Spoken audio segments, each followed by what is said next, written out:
Hi, my name is Dr. Ruchi Watson, and I'm the Managing Director of the Goff Strategic Leadership Center here at the University of Utah. Today, I'm going to talk to you a bit about case competitions. Now, you might be in a situation where you're thinking about doing a case competition, or you've signed up for one but don't really know what to expect, or you could be in it right now going, I need a little bit of help. Regardless, today I'm going to talk a little bit about what a case is and spend some time going through a bit of a framework for how you can approach it. Some tips and tricks and tools you can use as you successfully navigate a case competition. So first of all, what exactly is a case?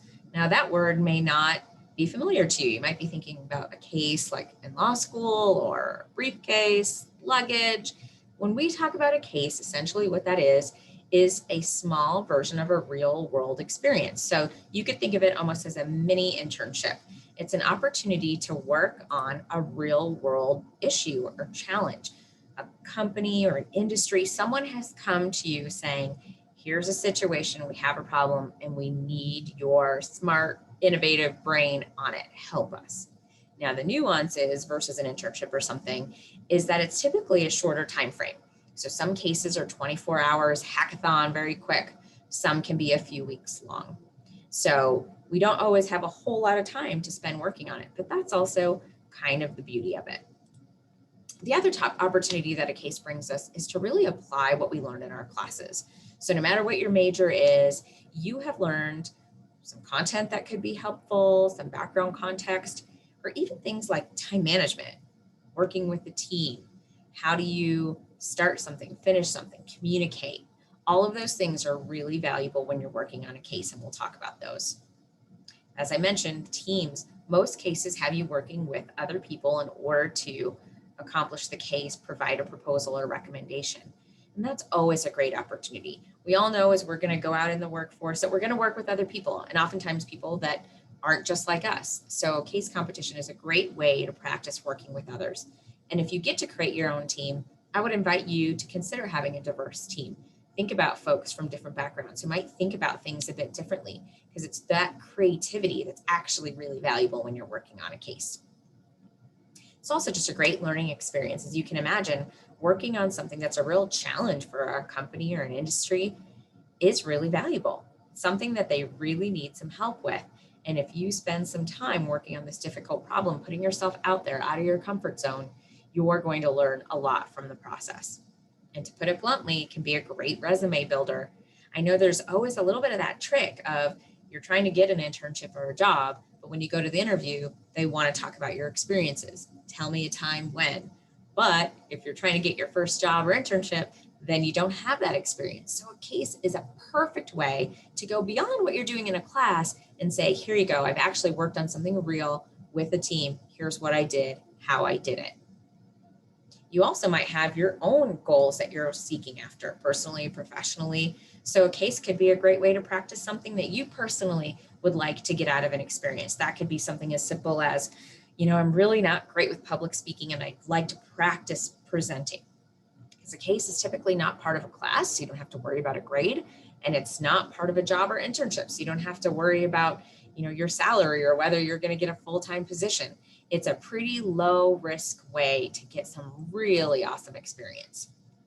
So let's talk about how in the world do you tackle a case. So here I've listed a framework. And the reason why I say a framework or a structure, that's another word for how you might think of framework, is that there are many ways that you could tackle a case, but there are some common elements. And this is one visual that I really like to show you what is important.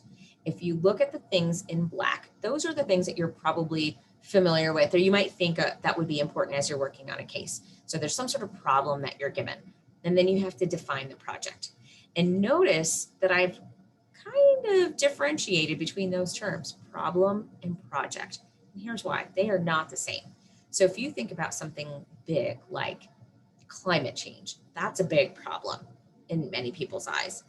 But that's not something very specific that you could go and work on. So defining the project, you might say, I'm going to tackle climate change by looking at air pollution or water pollution or something to do with animals. So getting more specific about what you're going to focus on, that's what we mean in defining the project. Then You want to structure that. So what specifically are you going to do? You might say we're going to look at air pollution. Well, that's still pretty big. What does that mean?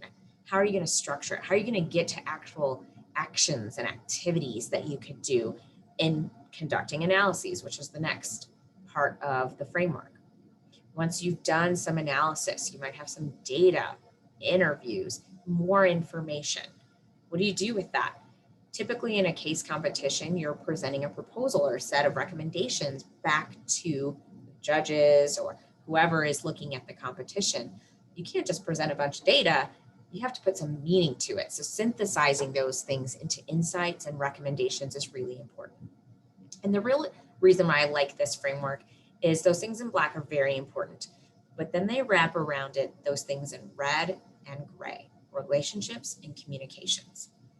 Relationships are important because when you're working on something, and this is a little bit more when you're in the workplace or a job or internship, you could have the best analysis, but let's say people don't trust you or they're not really willing to listen to what you have to say. Well, then the best analysis in the world doesn't matter. Similarly, if you have great analysis, but the way you communicate those proposals or recommendations isn't really in a way that the audience can hear it, then that analysis doesn't matter. So all of those things are important.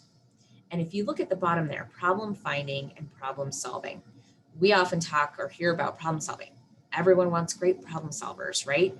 But I would argue that being a great problem finder is really important. And we'll talk about that more in a second. And as you learn things and you're getting information and insights, you might find that your problem and the project that you're working on shifts a little bit. How you're solving it shifts a little bit. So it's not something that just happens at the beginning. It happens throughout the process. So I'm going to use this framework to talk through how you can be successful in a case competition. So one of the questions that folks always ask as they're embarking on a case competition is, where in the world do I start? So let's take a look at our framework. We've been given a problem. Now we need to define the project. How do we do that? Before we get there, I just want to say how critically important this is. And you can read the quote on the screen. Very common, again, for all of us that have learned to be great problem solvers, to want to jump right in. It's human nature to want to solve a problem that we're given. But it's really, really, really important that we don't jump into solving a problem only to find out later we solved the wrong problem. There's another quote that I really love by Einstein where it says something to the effect of, if I had an hour to solve a problem, I'd spend 55 minutes identifying what the problem was and then 5 minutes actually solving it. So this just underscores how critically important it is to step back and really define what it is that you're doing in this case competition. And here are some things to think about with you and the team as you're doing that. First, establish a need. If this is worth spending your time, the organization's time, the case competition's time on, there's got to be a reason. There's got to be a deeper need. Make sure you understand what that is, because if you're going to present proposals and recommendations back, it better serve a real need. And you better understand what the outcome is that they're trying to achieve. You might think that an outcome A is really important, but if the organization is really trying to achieve B, then make sure that your recommendations are leaning towards B. That doesn't mean that you can't say, hey, you might consider A, but make sure you really understand what you're trying to achieve. In that second column, oftentimes there's a lot of existing information and context that's going to be valuable to you. So let's say the organization is trying to achieve something. What if they already tried? Maybe they've already put some time and energy into this and they just haven't been successful. Well, you don't want to go ahead and propose the very same things that they've already tried. So it's helpful to know what the context is. Also, this is one of my favorite things that my teams often tease me about is, what have others done?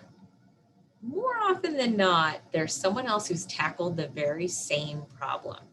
How have they done it?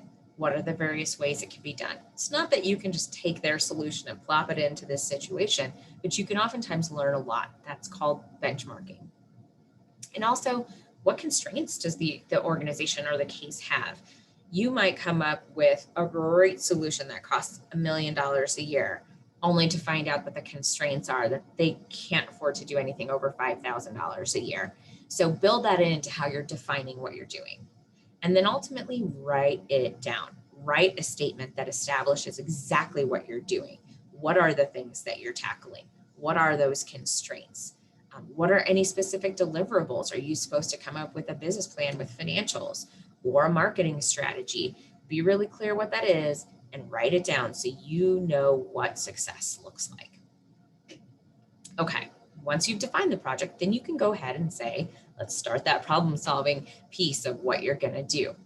Structure it and move forward. Create a plan.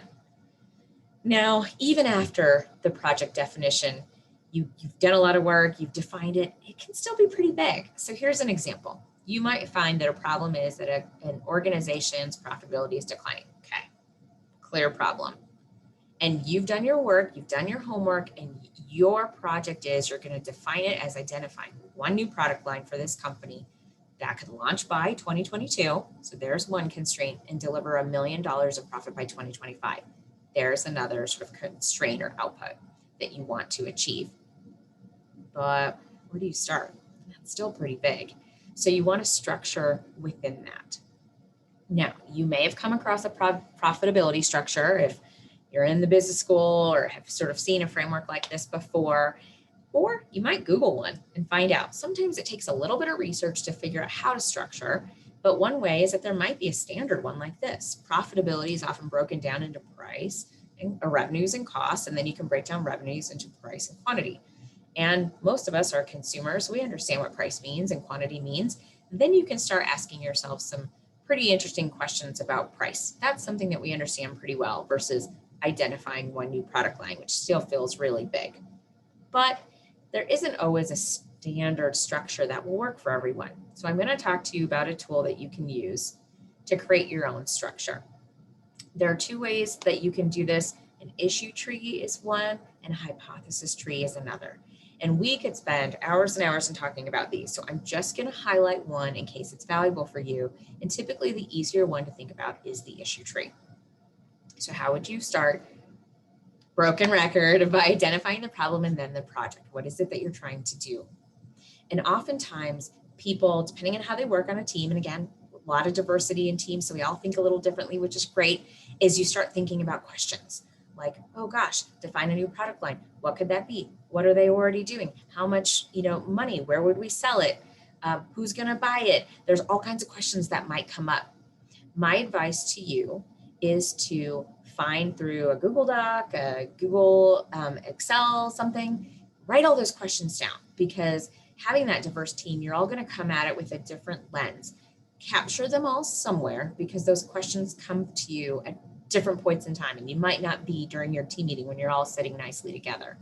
But then what an issue tree does is it helps you organize those questions from really big picture questions to really detailed questions. So there are high-level questions and then sub-questions. What you don't want to do is to feel like you're completely what they call boiling the ocean, where you have so many questions that it looks like this. But, because that's a little yikes, but you do want to structure your questions in a way that you start getting to something where you know how to answer the questions and you know how to move forward, because you're like, I see. If I just did a survey or did some research or talks to X person, that's how I could answer those questions. And then it feels more comfortable because you know how to move forward in your case. But let me show you an example to make this a little bit clearer. So here's just a silly example. Let's say, here at the David Eccles School of Business, we've had a dunk tank before. So let's say the problem is that we're having some trouble finding faculty members to be in the dunk tank. So my class has decided they're going to influence me, and they don't know how the best way is to influence me to do that. But they've done some initial digging somehow, maybe talked to some former classes, and they hear that maybe candy or chocolate is the way to go. And the trouble is they don't really know the best way. Maybe it's candy, maybe it's not. And if it is candy, there's so many types. So, what kind of candy could it be? So they want to know how they could influence me. Here's what an issue tree might look like. Again, pretty basic. What should the class do to influence? That's what they're trying to answer. That's the highest level question. And then they kind of break it out into what influences most. Like I said, that might be candy, it might be other things. But then also, what can the class execute? Now let's talk about why that's important. Let's say the most influential thing for me is diamonds. Obviously, the class is not going to buy diamonds. That may be a constraint that we need to consider in the overall definition up front. And so it's important to ask those different types of questions. But before you drill into candy, let's make sure that you think about what influences me most and then think about candy. So that's you can kind of see the levels or the layers of the questions that one could have in an issue tree. Now, here's where issue trees get really fun. These questions, if you think about it, the things in the bullets are things you could do to answer the questions. They're really more common sense. In your team, once you get the right questions, you can sit down together and brainstorm what are some ways you can answer those questions. And once you've done that, poof, now you've figured out the set of activities you could do to answer your case or to get a set answer to get to your proposals and recommendations. So let's look at this. So for example, under what influences me most? Interview Ruchi's husband. Great. What you can do is take what's involved in an interview, reaching out to him, setting up the time, coming up with the questions, writing down what was said, coming up with the insights from what was said. There are all these little steps that go into any one of these activities.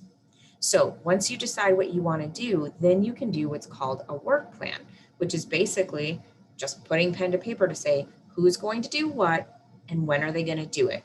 Because obviously you want to schedule the interview before you try to analyze the insights for the interview, right? So that's how a tree can help you get from your project definition all the way to planning the work you're going to do for the case competition. Now, remember, even something like interviewing my husband, you want to be really clear on the definition. There's so many things that you could ask and probably a limited amount of time to do it. So even your tasks need to be defined, because the worst thing you could do is you go off, do what you think you're supposed to do. You come back to the team and then realize, oh no, we don't have time. Or I didn't do the right thing.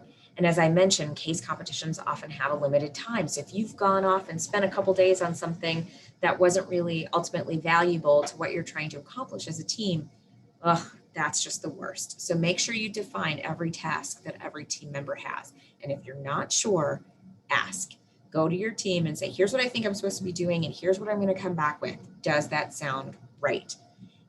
It's just a nice way to make sure everyone's on the same page. And again, writing it down, even better. Because we've all been in that situation where you're in a meeting and you're all hearing the same things. Maybe you're in a class, whatever it is, and you walk away. And then you come back and realize, oh, we all heard that a little bit differently. So writing it down will help to ensure that you're all on the same page. Okay, final little note on trees, just to add a little extra learning to today. There is a term that you may have heard called Misi. That's M-E-C-E. Mutually exclusive, collectively exhaustive. That's what that stands for, M-E-C-E, Misi. And what that means is when you're writing down all your questions for your issue tree, you want to make sure it covers all possible content. But you also want to make sure that there's not overlap between things that are in the same layer. And here's a very simple example for what I mean. Let's say your topic is sporting equipment. You've got rackets and balls. Okay, well, rackets and balls don't overlap. Those are clearly different things. But if we just stopped there, does that really cover off everything in sporting equipment land? No, clearly not, because there are helmets and shoes and pads and nets, right? So there are lots of other things. So if you stopped there, you wouldn't be what's called collectively exhaustive. You wouldn't exhaust all the options under sporting equipment. Now, if you said rackets and then tennis rackets all in the same level, well, now there's some overlap because clearly a tennis racket is a type of racket. So that's not being mutually exclusive. So as you're thinking about your questions and how you might create your trees, try to keep things Misi, all on the same level. Okay, let's move on. You've structured, you've figured out what you need to do. You're starting to get to the point of how do we answer those questions that are in our tree? That all comes down to analysis, and there are many different ways that you can do research. And this is where I think things get really fun. There's something called desk research, perhaps. It could be at a desk, on your bed, with your laptop, on your phone, whatever it is. But this is, to me, one of the first places to start. It could be, emails, Googling, Wikipedia. Yes, I said Google and Wikipedia. great places to start, because oftentimes with a case competition, you may have no prior knowledge to what the topic is, and that's okay. Actually, I think that's where the growth happens the most. And again, can be really fun to learn about an entirely new topic. So how do we get up to speed quickly and learn something new? I honestly think Wikipedia and Google are great ways. Now, caveat, you knew that was coming, is that you want to make sure that you find other sources that might be a little more credible. If there's any data or really key piece of information you see in a quick Google search, or Wikipedia, because maybe something that you're looking for is in a blog, you might want to go ahead and find the original source of the information before you present anything back in your proposals for a case competition. Those things are great ways to get some general knowledge, but then when you go deeper, and we'll talk about that in a second, you want to get some more credible sources. But I also put email in this bucket, because let's say you're looking at that climate change sort of problem, and you have a cousin that works for the Environmental Protection Agency. Well, heck, that might be a great person to reach out to and just say, hey, I'm doing this great thing called a case competition. Can you help me out? Do you know anything about X? Because again, case competitions are time bound. You don't have a ton of time. So if you can get some quick information from someone you know, shooting off an email, that's a great way to just get some basic knowledge. Now, after you've got the basics, then we can go a little deeper. This says literature review, which is kind of the academic's way of saying get some more really credible information.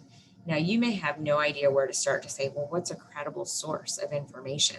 We all know there's a ton of stuff out there on websites, but it doesn't mean that it's true. So my quick tip for you is, especially if you're a university student, is to go to the library. That's what librarians are for, and they do such a great job. There are, if you're at the University of Utah, the Marriott Library has so much more information and so many databases that you would not believe it. Even I don't know the extent of all the databases they have, and they can help you navigate that. Again, a really smart way to leverage your time. Go to the experts. But you do need to do that basic information first, because you're not going to know the right questions to ask of the librarian if you don't understand the basics. So start with that and then go to more detailed searches. And if you're a little familiar with academic literature, if you feel like academic publications might be a good place for you, then you might check out something like Google Scholar. But again, if that's all new language to you, just start with folks at the library. That's going to be your best bet. Interviews. Oh, that might be my favorite source of information. As you might tell, I love talking to people, and interviews are a great way to get information when you've, again, already exhausted kind of the first two, where you can do your research from books, from other sources where you can read, because oftentimes you only get one shot at interviewing somebody, and you might only get 15 or 20 minutes with them. So you want to make sure that you're asking the most valuable questions that you can in those interviews, and not asking something that you could have answered in a different way via a different source. But interviews, as it says here, are an art form. I think that sometimes we take them a little too lightly. Oh, I'll just get on the phone with someone and ask questions. But like I said, it's a waste of that resource if you're not asking the most valuable questions. So as with many things throughout this presentation, I would make sure you define what you're trying to get out of that interview. Write it down. Write down your questions, write down their answers, record it if they're comfortable with that, because then you can always refer back to it. But interviews are a great way to get information quickly, especially, I think, on a case competition, but really in anything that you do. Surveys are another great way. So you might be familiar with surveys online. I think many of us have done them, polls, Qualtrics surveys. And if you're at the University of Utah, you probably have access to Qualtrics, so you could do surveys. But broken record here, define what it is that you want to do. Write down those questions, iterate on those questions, work with your team before you submit a survey out to the world. Because here's one common challenge. If you don't really think about it that closely, you just want to get the questions written down, and you know well enough what you're asking for. You put the survey out there, and all of a sudden you realize, oh, you didn't really ask that question well, or you missed out on a response that you really should have put out there, or you should have asked for comments because now you don't really understand the responses that you're getting. That's the worst. So make sure you understand what it is that you want to ask in the survey. Maybe even do a little quick pilot Send it to a few people. Say, do these questions make sense? What were you thinking when you answered them? Look at what their responses look like. And if it's like, uh-oh, that's not really getting us what we need, then you still have time to tweak it before you send the survey out. The second thing I see people do with surveys is, it's easy to send surveys out to our own networks and people that we know. But let's say you're doing a project where you really need to get to senior citizens, people looking to retire, something like that. And your network is on your own social media, which let's say is typically in your own age range, which might not be the same. Don't get caught in the trap where you just send a survey out to the people who are easy. Make sure you send it out to the target audience and the people that you need to get information from. Otherwise, that information is not going to be very valuable. And the last thing you want is to be in your case competition proposal presenting, and you say, oh, this is what we learned from our survey. We learned so much. And they say, oh, who did you talk to? And you say, oh, well, our friends, people in the dorm. And they say, well, we're really trying to talk to seniors. Is that relevant? And chances are it won't be. So think hard about how you implement each of these things and make sure you make time in your plan and in your case competition timeline to actually do them well. Okay, so you've got a lot of great information. You've Googled, you've interviewed, you've surveyed, you've got it. Now what? As I mentioned, you can have great information, but you need to package it together in a way that's going to communicate what you want to communicate really effectively. So one way to do that is to tell a story. And really what you're doing in a case competition especially is you're putting together a proposal or a recommendation that you hope is kind of better than the other team's proposal and recommendation, right? Typically there's some sort of reward or prize, or there's first, second, third place. And if you're doing case competition, absolutely in addition to just learning and having a great experience, which will be great for anybody that enters, but let's just assume you kind of want to win. So you're trying to persuade the judges that your proposal is better than everyone else's. So while sales tends to have a bad rap for car salesmanship, really it's just persuasive communication. Think about it that way. And telling a story is a great way to do that. And telling stories, there's so much literature on this, so we won't have time to talk about it all, but really it's something that when we talk about the head and the heart, stories can really touch the heart. And think about it, those are the ones that really stick with you, right? So if you can tell a story in your case competition, think about when we talked about definition, but there is a need. There has to be a real need. Tie your proposal and your recommendation story back to that need, back to something that really matters. Is there an impact on the world? Is there an impact on an individual? Use that to really hook people. Now, you may have heard when you're doing a communication to tell them what you're going to tell them the story, and then at the end, tell them again. I completely agree with that. But I think sometimes that can be confusing because it sounds like you tell people the same thing 3 times. Here's a little nuance to that. I think about it a little bit like a movie. Tell them at first, like the movie trailer, give them a little teaser. Here's what it's going to be, but not everything. Then the movie is your presentation, you actually telling them, what the story is. And stories tend to have some plot and characters, and then something shocking that happens, and then some sort of resolution. And then think about the end is sort of that summary, like that little Cliff's Notes version of, okay, you watched the movie, now here's the thing that I want to leave you with. So hopefully that gives you a sense of how you might structure that communication. Okay, now when you're actually doing it, how should you do it? Here's some tips and tricks, and there's a lot of information on the slide, but essentially what it comes down to is leverage your time wisely. One of the most common mistakes that I have seen in students is, one, they don't touch the presentation until right at the end, right before it's due, right before they have to submit something. And that crunch time makes it really difficult to do a good job on your communication. 2, the other mistake I see people make is they jump right into the PowerPoint, the Prezi, the whatever fancy system that they're working in, and they make it all beautiful before they really know what they're trying to communicate. And that's just a waste of resources, because oftentimes if you make something beautiful, then you find out, oh, we do actually need to make some tweaks, and it just takes so much time. So here's my recommendation. Start with an outline, whether it's Google Docs, Word document, that's something your team can easily iterate on too. It's something that you could create while you're doing your analysis. People can kind of go in and say, here's what I'm learning. Here are the insights. And who cares if you need to order things around? That's pretty easy to do when you're working in an outline format with bullet points. Once you feel really good about your outline, then you can start thinking about what are the visuals that will convey the messages that you have on your outline.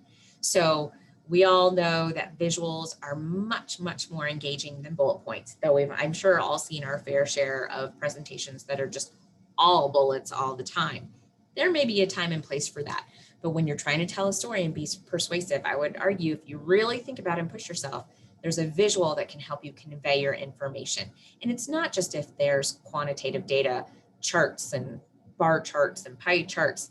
Sure, those might be a little bit more obvious. But if you think about it, there's great ways to convey qualitative data too. And if you Google on that, you can find some great visuals as well. But again, I would argue instead of going into the PowerPoint or whatever mechanism you're using, draw it out. Draw it out first. So then if you don't like it, you're not wasting time. It's pretty fast to draw things. Then once you feel really good, put it in there. Put it in the PowerPoint or whatever you're using. Then you've got the charts. And something that's really cool is if you're doing something like a survey, you might want to actually go to this point of drawing out what is it that we want to get back from that survey? What would we want the chart to look like that aligns with question number 5 in the survey? Then once you know what the visual is, it actually helps you to write those questions better so that you know what the answers you're going to get are going to help you to populate that chart or visual or whatever you're looking for in your presentation. And finally, once you feel really good about that, put the data in and you've got your draft of your communication. Now notice I say draft and then final. It's really, really important to also bake in time to iterate. That means getting feedback from people and not just putting everything in there and hitting submit.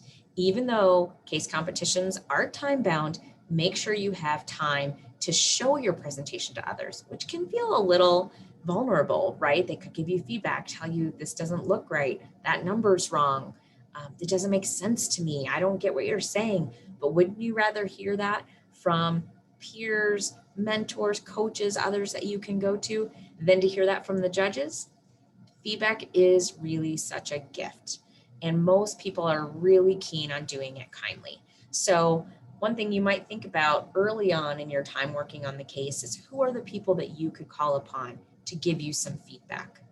It could be some of the experts that you identify along the way, or it could just be peers or friends. You might want to line them up and say, hey, a couple of days before this thing is due, would you mind taking a look so that we have time to edit and iterate?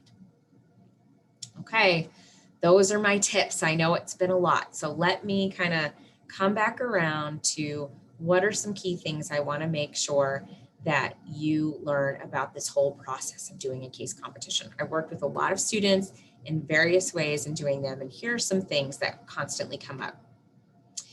One thing that we didn't talk about with project definition is something called scope. That's kind of how big your project is. Like how much stuff do you have going on with it? And again, if you've got a 24-hour case versus a 3-week case, that scope probably should look a little different.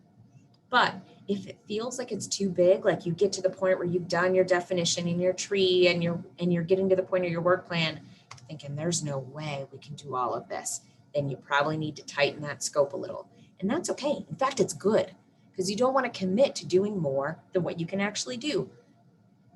Tighten that scope, do something that's more focused. Instead of doing 3 things, do 1, but do it really well. Okay, the next thing is to revisit your definition in your trees. And I think I kind of alluded to this earlier. Sometimes you start doing your analysis, you're doing research, you've talked to the librarian, they've given you 10 amazing ideas for things you can do. And all of a sudden you're so excited and you realize you're up to your elbows in something that actually doesn't relate to the project as you've defined it. So make sure you go back and continuously think, how is this going to help us be successful with our project and how we've defined it, with the constraints that the organization has, with all the things we talked about with project definition. Multiple sources of information, we talked about that. Just make sure, sometimes we look at a source, we get excited about a number or an insight. It's always good to have, 2 or 3 that can kind of corroborate what you're about to present to someone. And then again, remember to convey what's compelling and not just interesting. You might do all that research and go, oh my goodness, this is such an interesting topic. I found so many things. But then when you tie it back to your project definition and how you scoped it, you're going to find that some things need to get to the cutting room floor, or they're just not really compelling to the story you're trying to tell. And the most difficult part of this is sometimes you've worked really hard or a lot of hours on something that just doesn't end up being compelling to the story your team wants to tell. But just know that by you working really hard, that's how you identified whether it was important or not. But just because you worked hard on it doesn't mean that it belongs in that final presentation or proposal. Finally, I mentioned this, so I'll say it again, make sure you have time for the communication piece. You don't want to do all this hard, amazing work only to find out that you didn't convey it in the case competition to the judges as well as you really wanted to. And you're probably seeing that while I'm talking about this in context of a case competition, these are all really great lessons for a job, for an internship. So it may not be judges, maybe it's your boss. So take these learnings and apply them to other places that might be relevant for you. Now let's get really specific. Again, you may be in different places in your life cycle with the case competition, but if you have the opportunity as a part of your case competition or by identifying experts to ask some questions along the way, here's how I would recommend you start before you ask those questions. Right off the bat, you typically be given a prompt for the case, like here's what the case is, here's the information we have. I would suggest that each individual on the team read it first by themselves without the team there. Because if you come together and only one person's read it, it's a little too easy to go to that group think to where everyone's just like, sure, whatever that person says. So force yourself individually to read it. And I would suggest that each of you write down what you think the project definition should be based on the prompt, maybe some basic Googling and Wikipediaing first. Everyone get a little bit smart about the case before you come together. Then when you come together, you can agree upon what that definition looks like, how you're going to scope it, and brainstorm a tree together so that you can start getting to the point of what those bullets were and can create a work plan. When you do create a work plan for whatever time you have for the case competition, make sure you build in some little wiggle room. We all know things come up. Oh no, I had a midterm. Something came up personally. If you've got everything so tightly scheduled to the point of submitting your case, it's Murphy's Law. Something is bound to go wrong. So make sure you build in some time and help each other out. There are oftentimes going to be something comes up. That doesn't mean that just because I was assigned something in the work plan and I get busy that now it can't happen. Be communicative and talk to each other. Maybe somebody else can cover for you. Okay, now what are some logistics? I think that, every team, whether it's on a case competition, in a course, at your job, it's really important to just talk to each other and set expectations. So you can do that formally and create a team charter for yourselves. Talk about how you best communicate, when you best communicate. What are your expectations for this case? Are you expecting to work all day and all night, whatever it takes? Are you kind of like, I'm interested in this, but I only have about 4 hours a week to dedicate? Whatever that looks like for you and your team, just put it out there, talk about it up front so that there are no surprises down the line. It's also great to just talk about your strengths. That way, if you need to lean on somebody, oh, hey, that person is a finance major and has worked a ton in building financial models. So if we ever need to do that, they'd be a great person to lean on, or they might have great resources in their faculty and otherwise. Also, think about what you're trying to learn. When we talked about a case, we talked about it being a great learning experience. If there's something that you want to try or do, right up front is a great time to say to your team, I'd really love to practice presenting if we get an opportunity to do that, but it's not my strength. Could you all help me with that? 9 times out of 10, people are really happy to do that. Also, logistically, set some meeting times. I would do this early on. Some cases that we do, they are actually months long, and it might feel like, oh, we've got time to do it, but I would argue at least weekly for months long cases, or if it's only a 3-week case, you might need to meet 2 or 3 times a week just to make sure that you have enough time with your team to do all this work that you need to do, to touch base, to discuss the analysis and insights with one another. If it's a 24-hour case, What's that going to look like for everybody? Is everybody willing to commit that time that they need to commit to do a good job? And finally, think through, what's going to really facilitate a good meeting for you? What are the expectations there? Are you expecting everyone to come with their idea, having read what they need to read, thought about it, and come just to discuss? Then you better say that up front. Do you need Zoom? Do you need a Jamboard, Google Slides? Do you need certain tools to make sure that you can work together? If you're going to brainstorm hypothesis tree on Zoom, is someone going to be able to share their screen and draw real time? What does that look like? Don't wait until you're in the meeting to think about, oh, shoot, how's this going to work? Because you'll spend majority of the meeting just figuring out the logistics, and no one has time for that. Similarly, how are you going to share information? With all the technology and tools we have today, it could be Google, Ubox, whatever, just decide and make sure everyone's on the same page. So that way, if someone does get busy or something comes up, someone gets sick, you can always refer to your repository of everyone's documents so everyone can access the information you need. Those are just some quick tips. I know this has been really long, but it's recorded so that you can refer back to it whenever you need and ask any questions. But I will leave you with this. You got this. Case competitions, honestly, are really, really fun. I know I've shared a lot of perhaps new content for you and new information, but use it as a resource, use it as a tool, use it as a way to help you. Take what helps you. If something doesn't help you, throw it away. Don't worry about it. But you can do this. Remember, case competitions are a really low risk thing. They're not a class and they're not your job. So it's a great way to practice things that you haven't done before. So then when you are in that job interview or you are in that tough class, you can say, oh, I've already done this before. Now, if this all sounds like fun to you, then you should engage with us at the Goff Strategic Leadership Center, because this is what we do. Pretty much everything we do is a real world engagement, not just case competitions. We have what's called the Goff Strategic Leadership Club. So if you want to interact with them, they're likely to have workshops and projects. If you're at the University of Utah, you can go on Campus Connect and search for Goff Strategic Leadership Club and join that club. If you want a more extensive experience, we also have a couple of undergraduate courses. One is called Goff Trailblazers and one is called Goff Scholars. Right now, those are Strat 5850 classes. Goff Trailblazers is 1 semester, Goff Scholars is 2 semesters. You can go to the website here, goffstrategicleadershipcenter.com, to learn a bit more. But in those classes, we do real world experiences like this. But instead of a case competition that's maybe a few weeks long, you might have a project that's a few weeks long, a semester long, or even a few months long. And again, working with a real company or organization to solve a problem. But in those classes, it's a little bit more structured and formalized, where you have a faculty member, you may have an advisor or coach, you have class time, you have all kinds of infrastructure to help you through those. But if this is something that you think sounds really fun, contact us, engage with us over social media, email, we're here for you.